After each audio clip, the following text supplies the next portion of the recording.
PRC ఏమైంది? 15 నెలలుగా chairman పదవి ఖాళీ. 30,000 కోట్ల రూపాయల బకాయిల పెండింగ్.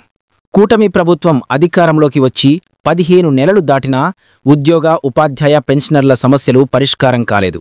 గత ప్రభుత్వ హయాంలో ఉద్యోగులు అడుగడుగునా ఇబ్బందుల్ని ఎదుర్కొన్నారు. వారికి రావాల్సిన పీఆర్సీ, డీఏ బకాయిలు నిలిచిపోయాయి. దీంతో గత ప్రభుత్వంపై ఉద్యోగులు ఆగ్రహం వ్యక్తం చేసి గంపగుత్తుగా ఎన్నికల్లో కూటమి ప్రభుత్వానికి మద్దతుగా నిలిచారు.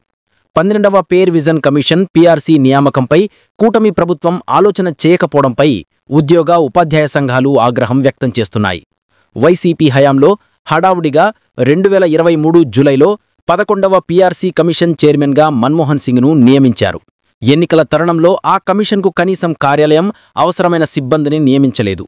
2024 జూన్లో చంద్రబాబు నేతృత్వంలో కూటమి ప్రభుత్వం పగ్గాలు చేపట్టాక పీఆర్సీ కమిషన్ చైర్మన్గా ఉన్న మన్మోహన్ సింగ్ రాజీనామా చేశారు. ప్రతి 5 ఏళ్లకోసారి క్రమంగా పీఆర్సీ కమిషన్ను ప్రభుత్వం నియమించాల్సి ఉంది. దీని ప్రకారం 12వ పీఆర్సీ కమిషన్ను ఇంకా వేయలేదు. ఇప్పటికే దాదాపు 2 ఏళ్లు ఆలస్యమైంది. పీఆర్సీ కమిషన్ను సకాలంలో వేయకపోవడంతో ఉద్యోగ, ఉపాధ్యాయ, పెన్షనర్ల సమస్యలు ఎక్కడికక్కడే పేరుకుపోతున్నాయి. పాత పీఆర్సీ బకాయిలు నిలిచిపోయాయి. కూటమి ప్రభుత్వం అధికారంలోకి వచ్చేనాటికి అన్ని రకాల ప్రయోజనాలు కలిసి 30,000 కోట్ల బకాయిలు ఉద్యోగ, ఉపాధ్యాయ, పెన్షనర్లకు రావాల్సి ఉంది. ఇందులో డీఏ, మధ్యంతర భృతి, ఐఆర్, సరెండర్ లీవ్ తదితరులున్నాయి. బకాయిల్లో ఇప్పటికే 9,000 కోట్ల రూపాయలను ప్రభుత్వం విడుదల చేసింది.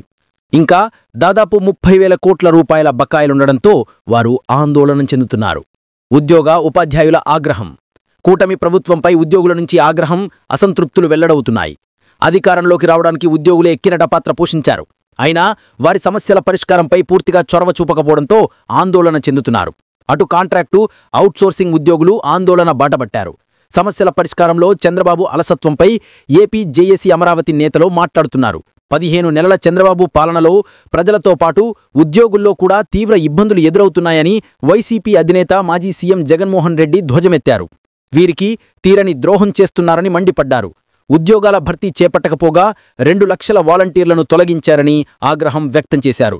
చంద్రబాబు చేసిన 1,40,000 కోట్ల అప్పులు ఎవరి జేబులోకి పోతున్నాయని నిలదీశారు.